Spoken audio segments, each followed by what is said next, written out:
نحن أولياؤكم في الحياة الدنيا وفي الآخرة للقمر إياه تعبدون آمنت بالله وبرسوله صدق الله العظيم.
جميعا بالأمين العام لحزب العدالة والتنمية الأستاذ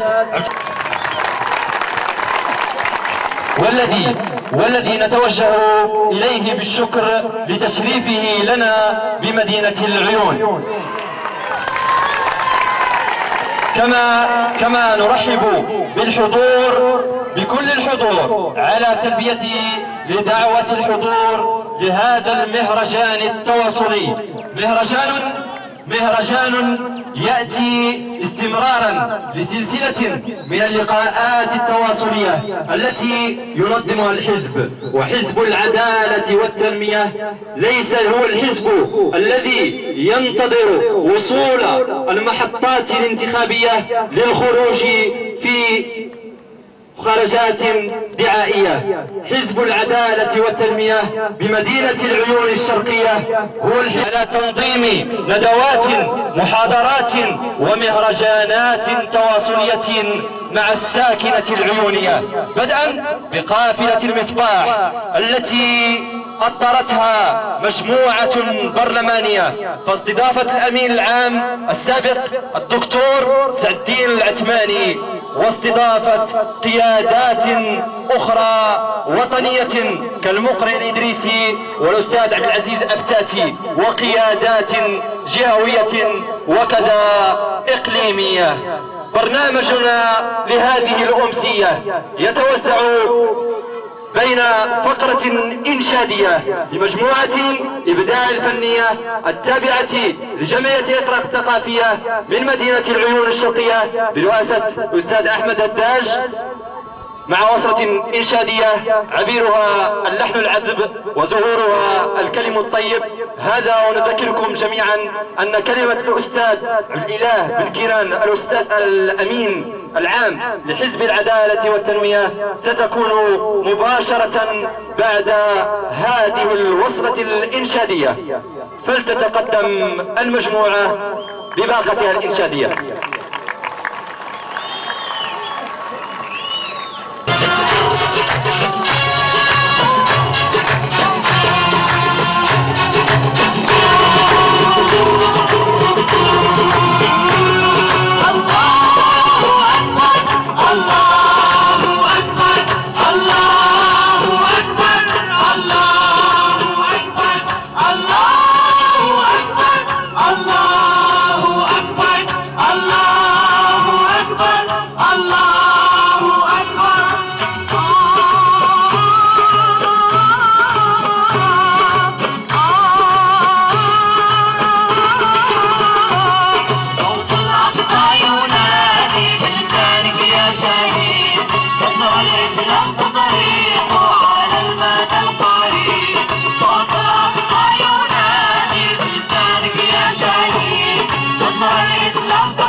كيسخروا الدار وطال الزمان عم قصر غيتفتحوا الايادي الخفيه اللي كيعتقدوا باللي يمكن لهم يحلوا المشاكل ديال الشعب من خلال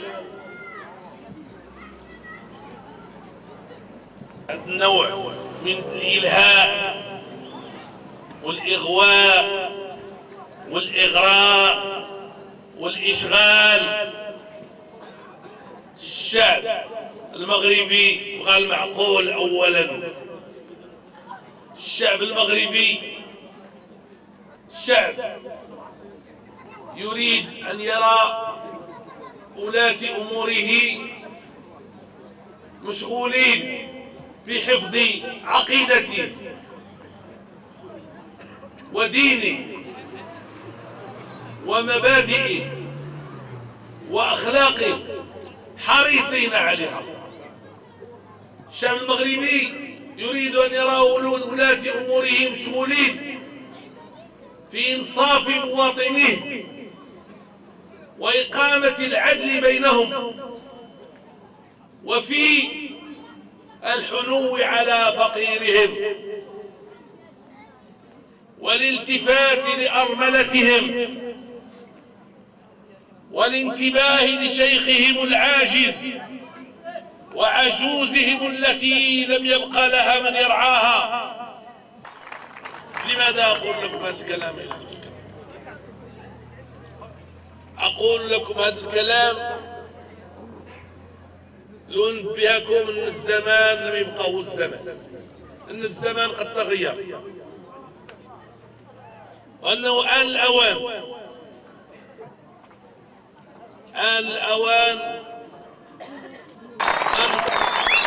هذا الحال اللي قلت لكم في البرنامج ديال الحوار لجل الحساب لا لله. ديالي حزب ديال الملك، ولا المرشح ديالي مرشح ديال الملك، كنقولها ونعاودها بكامل الاخلاقيه، هذا كذاب ما بتيقوش. ولا جا شي واحد من رجال السلطه قال لكم خاصكم تصوتوا على شي واحد، ولا ما نعطيوكم الشهاده ديال السكنه، لا ما نعطيوكم الشهاده ديال الاحتلال الازدياد، ولا ما نعطيوكمش الرخصه ديال البناء، قول لي ماشي شغلك، غادي نصوت على اللي بغيت، فرض عليك باش تعطيني الوثائق ديالي كلها اللي كنحتاج، وانت في خدمتي ولست انا الذي تحت اشارتك.